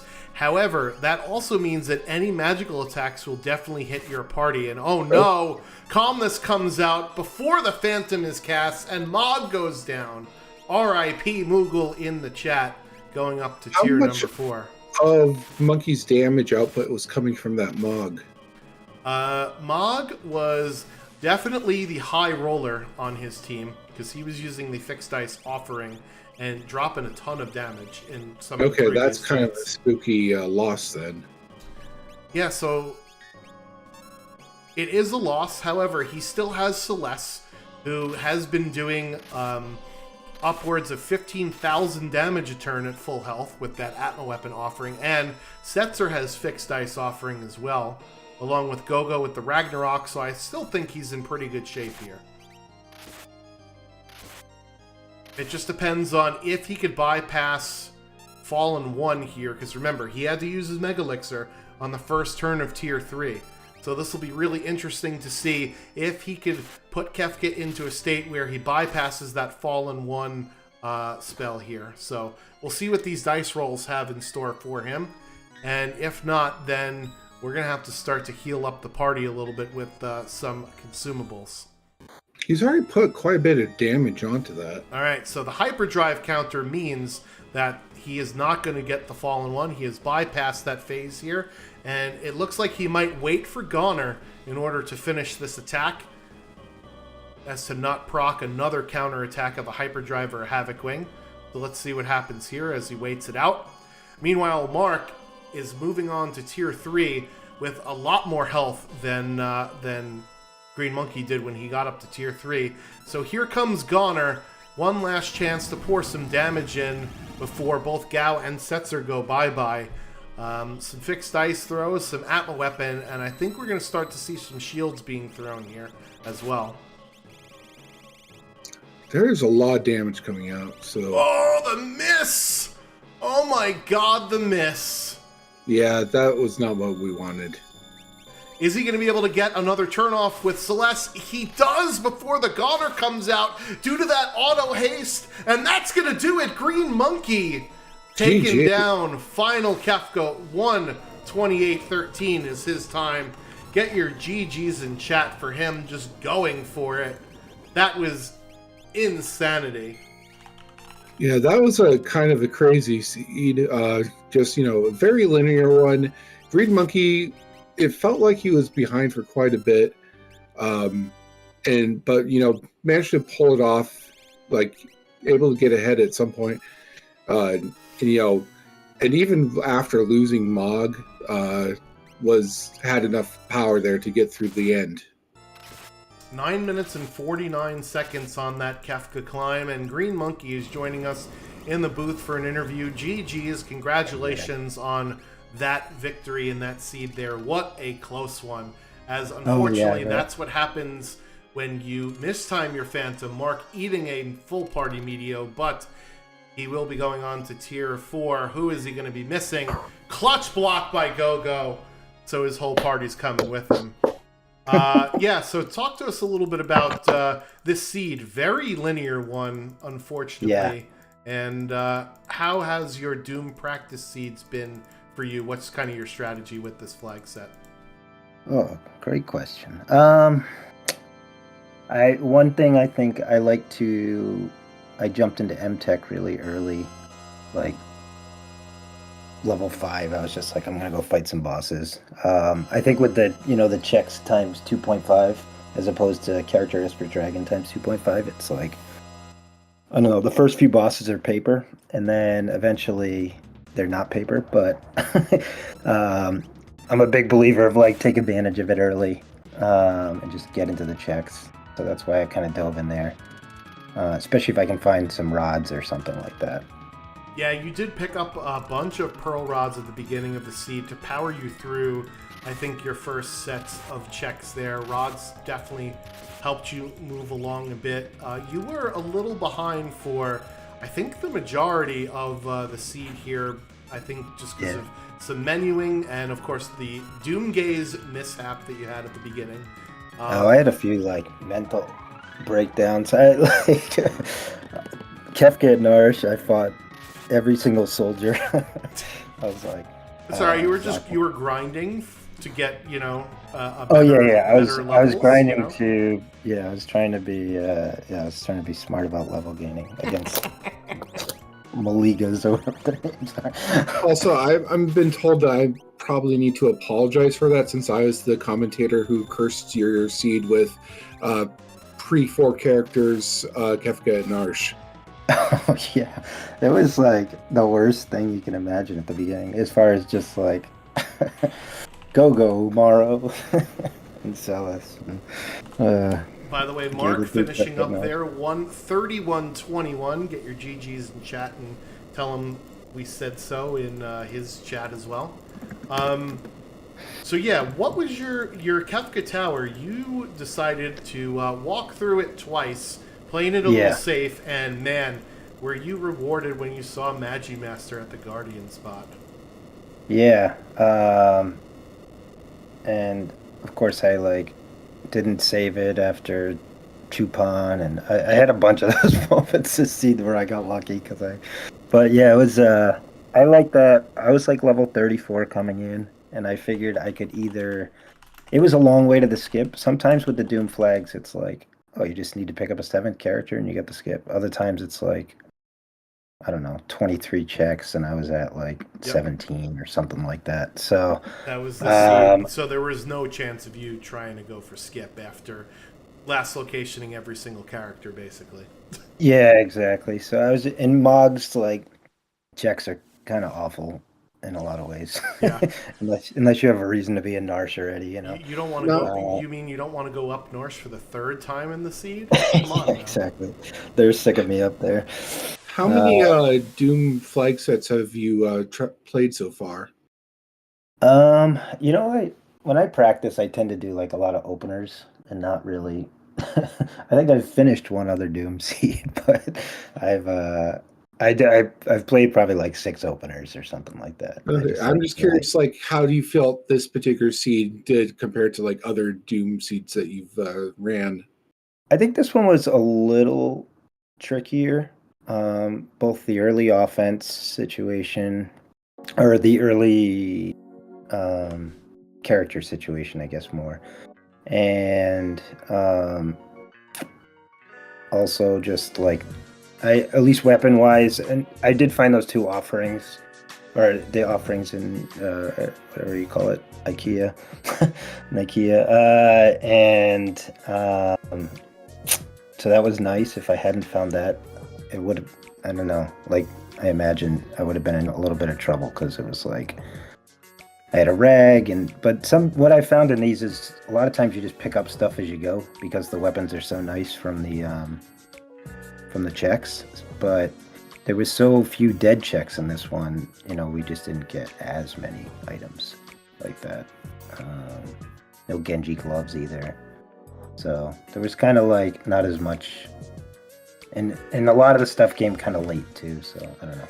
But and Mark has also joined us in chat. GG, Mark. Thank you. GG's, Mark. Yeah, GG Monkey. A lot of relying on fixed dice in this seed, which could be a make it or break it. Your Mog, GreenMonkey, was throwing bombs until he got hit with the calmness bug there. Were you worried at all going up to Final Kefka minus one of your your characters? No, I was happy with that result, I guess. Honestly, because I had Phantom, and I was trying to do the math, but it's getting late, and I was like, yeah, I was like, you better cast Phantom dice now. Are so hard it's so much easier when it's like, okay, I know I'm gonna do 3,500 a hit times 4 equals this, but yeah, it's like, I don't know. You have to like, okay, that one's 9,000, that one's 2,000. I'm just not that good at math, so. Mathing and playing video games is not anybody's strong suit. Yeah. So. But yeah, that was scary. Also, it's just scary to go in with 3 offerings and just be like, okay, pick your favorite, everyone. pick the correct target. Yeah, I noticed that both you and Mark spent a little more time on tier 1 than I think we're certainly used to because of the non-targetable damage, not wanting to get quaked at the end, especially since both of you decided to take a dragon with auto-reflect meant, hey, how the heck do I heal my characters after all, right? Yeah, for sure. It wouldn't have been a big problem, except we did have the auto-reflect and there was no float. There was no float. I noticed you searching the menu frantically for it when you started when you started that fight there. I think this one being so linear, I think it came down to Mark, you decided to split up your party to go into Kefka's Tower, and that unfortunately came back to haunt you in terms of the Magimaster at the Guardian spot there. So was splitting or overloading your party ever a consideration for you? No, I figured with each team having either Atma weapon or fixed dice, they could handle anything that got thrown at them. And they could. I got unlucky with that first Magimaster fight. The second one went swimmingly. Like, it just went fine. Yeah, sometimes it's just better to be lucky than to be good, right? Yeah. And then the Doom fight, Mog getting frozen didn't help, and it didn't help that he just couldn't roll anything to save his life. Oh, my Mog was a machine. Just dropping 9s. Or maybe both of them. I don't know. I was like shocked at how good the rolls were going on at least Doom and, I don't know, Poltergeist anyway. Yeah, there wasn't a whole heck of a lot of, like, you guys learned Flare, I think, which was, okay for Magic, but it was mostly that high-powered offense. There was a Ragnarok in play, the Atma weapon in play, the fixed ice in play. So yeah. That's the Ragnarok really was nice to find early on. What was that? The Ragnarok was nice, yeah. Oh, yeah. So you found it, Mark, very early in Zone Eater. GreenMonkey, I think you found it after you did Magitech Factory and after you did Opera House, correct? So yeah. No, before maybe Opera I did House. Opera. Yeah. So. One of those, but definitely after Magitech. So I'm just curious, how for both of you, like, how do you feel about the different flag sets? Like, do you have one that's your favorite? Do you have one that you really dislike, or like, is there, how do you feel about them? I've played the most Doom. I think I've played 1 Goddess and 0 Poltergeist, so I'll need to bone up on those. But so far from what I've seen, they all seem kind of interesting. I like Doom just because I'm much more of a physical attack kind of guy. I like doing that. Same. I'm looking forward to. I like why remove seeds, so Poltergeist seems pretty fun, and Goddess looks like a nightmare a little bit, but maybe not. Yeah, a lot of people are definitely not fans of the auto overcast, auto condemned sort of thing, because it will teach you to learn how to weight trick very quickly. Yeah, I could see that. So you think that this particular flag set plays to your strengths, as favoring the physical attacks strategies? The other thing I like is that we're finding a lot more just weapons in general with the chest randomization, which is nice. Yeah, the higher numbers, definitely. You feel it. It's like, oh, sweet, another elemental shield or another. That's why I've found a lot of these Doom seeds I could like jump into checks early, just because it's like, in my looting I found 2 Pro Rods, 2 2 shields, one's ice, one's thunder. So I'm like, okay. And every boss is going to die to these things. So it's just like, okay, I have like 3 different elements. As long as I don't run into specifically, I don't know who it is, Tritalk or something. It's like, then I'm in pretty good shape, so it feels good to be able to do that. And it was nice to find those Pearl Rods early because it kind of secured any early boss fight you would be able to get through. Yeah. Yeah, I used them all to run tech. I wiped on number 24 in the stupidest way possible, but that overflow, man. I know. And then I didn't realize the mimic would mimic the target. So Gogo threw a wing edge at himself and killed himself. Yeah, I was like, I thought Gogo was trying to wing edge Celeste, and you misclicked, so that was funny too. Yeah. I never put fight on Gogo, and that was a huge mistake. Yeah, sort of a comedy there. Yeah. Yeah, so Mark, I think you just went straight into Opera House. Was that a result of having lots of AoE attacks with the dance command, or did you just feel I wanted to get more levels underneath me before taking bosses? I wanted to get more levels. Finding the dance with 2 wind slashes was nice. It sucks that it's a low magic seed, so ultimately it wasn't very useful, but it did help early on. Were either of you thinking about going for all 5 dragons for auto image, or was that just like not something you normally go for in this particular flag set? I think it's very strong, but you kind of got to have the right checks that do it. Yeah, I agree. Like, if it'd be one thing if we were like already 3 dragons in coming into the tower, maybe, or Yeah, without Edgar and Cyan, you were stuck with some less desirable options to go get 5 dragons, right? But yeah, without having calmness protection, it made that a lot more enticing, I think. Yeah, for sure. I had like life 2 as my healing, and I was like, I never cast it once. But I was like, oh, I guess I have healing. Life 2 is a healing spell. That is true. Yeah. I was pretty happy to get that Mega Elixir, I'll tell you that. Yeah, you needed to use it on tier 3. We were getting very worried when we're like, oh, is he going to open with Merton? But I think the auto haste from the 3rd dragon that you got, GreenMonkey, definitely helped. Not only with that, but also your Celeste got 2 turns before Goner went off too. Yeah, that was huge. I was like, can I chance this? And I was like, all right, cool. It seems like why not? He's not going to do it. So yeah, any other final thoughts, GreenMonkey, before we let you get out of here? No, that was fun.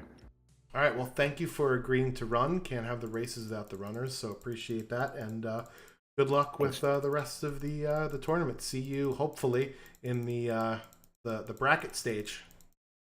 Sounds good. Thanks for all you guys doing your thing. And Mark, what about you? Any other final thoughts on the seed or anything that you did in your run that we didn't mention yet? I don't think so. There's not much magic to really speak of, so it's just a lot of throwing dice. Yeah, and unfortunately, all of the dead check rewards, it seemed, were fixed dice this seed, right? There was the one Ragnarok, but other than that, every single other dragon just dropped fixed dice. I am curious if after Umaro, if I went to Colosseum, if there would have been something there. Yeah, that was... I almost got to go in there, too. That was sort of an interesting, inflection point in the seed, right? Is because it was so linear, we were going to try and think if somebody was going to do something slightly different. I know you ended up getting Strago as sort of your 7th character. Was that just in a bid to try and maybe potentially find a skip, or was it, okay, well, I've already agreed to do this check, I'm going to see it through it? That was at that point I was checking to see if it was an Esper. It was Strago. I was already kind of committed. A couple more levels couldn't hurt, so I just did it. It wouldn't take too long. Yeah, it also helps making 7 characters means you get to have one Moogle mule in each of your sets of parties, right? So yep, it's implicitly powering up the rest of your crew. So Yeah, ultimately, I'll have to rewatch it, but I think it probably came down to the end, just my luck at the end. Yeah, it definitely was part of it. The extra Moogle defense check was a little bit of time, but that Magi Master and then the subsequent freeze on the Doom, I think, was enough of a deciding factor. This was a super duper close race, as you could tell. There's 3 minutes that separated the two of you, so that's all it took, really. You can rewatch it, but don't watch my Kefka and Narsh. Just skip that part. Or my Magitech. Yeah. Fast forward. In fact, never see this again. Spaceballs. Yeah, we actually, because I think our tracker said, "Oh no, Mark is going into Magitech Factory at level 20," and we're like, "Oh god," because we knew it was around the corner. But thankfully, you were not level 20. Yeah, I was worried because I thought I was level 20 when he cast that as well. we were holding our breath there. And then pleasantly surprised when everybody was alive. Yep. That'll happen sometimes. So yeah, any other final thoughts on this seed or the event before we let you go? No, just thanks for running it late with me. It was fun. Yeah, this was great. We have been live for 4.5 hours of Final Fantasy VI Worlds Collide racing tonight. My brain and my voice are completely fried. Thank you, Joker Mage, for also frying your voice and brain with me. Knuckly Kong as well, who did the tracking for these 3 different races. Incredible job from our Restream volunteers. Thank you guys so much. Yeah, I've done comms on quite a few of these Triad flag sets, but I still have not done comms on a Goddess one, so maybe next week we'll schedule one of those Goddess ones, just so I can see how bad it actually is. You're like Dave Chappelle. Y'all got any of them Goddess flag sets? It's like I've gotten pretty familiar with Poltergeist over the last couple days, because I think I've seen like a ton of Poltergeist stuff, and then Doom was the one that was originally leaked, or not leaked, but demoed at the beginning of this. But yeah, I still haven't seen Goddess yet, and I'm kind of interested to see if it's as bad as everyone says it is. Yeah, I think bad is a relative term. Like I said, I think honestly Doom flag sets are the hardest, but they also are the fastest because of the lower requirements. I think that Goddess flag sets are the longest but the easiest because of the high requirements and the fact that you have to take your time with the auto condemned counter on. It's just slightly, it's just different because you can't use life 2 when you can't use life 3, right? So it's that makes it slower. Yeah, then Poltergeist is kind of like the crazy flag set because you got Y remove and you got all sorts of other weird stuff going on in that. Yep. So anyways, thank you so much for helping me out, and I will chop up these races and get them over to YouTube as soon as possible. Tomorrow we are doing a vodcast of the closest race thus far in the Warring Triads flag set, probably at 7 p.m. Eastern Time. Then at 9 p.m. is the last race, I believe, that's scheduled for week 1. It's going to be Falcon Hit versus Golden Shocker. And also at 9 p.m. Eastern on the MagFest Twitch channel, Seto Kayaba is doing a multi-world race with, not really a race, it's more of a showcase with his buddy Zeno playing A Link to the Past randomizer. He's playing Final Fantasy VI Worlds Collide randomizers. So interesting showcase for multi-world. If you're interested in that, we do have a channel in our Discord that's dedicated to multi-world in case you're interested.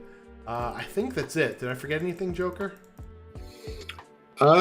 Just, come and join the Discord if you're interested. We got all sorts of fun stuff going on. Sounds good. Well, thank you again, and we'll hope to see you tomorrow. If not, catch you on the next one. Bye-bye now. Peace out. Bye.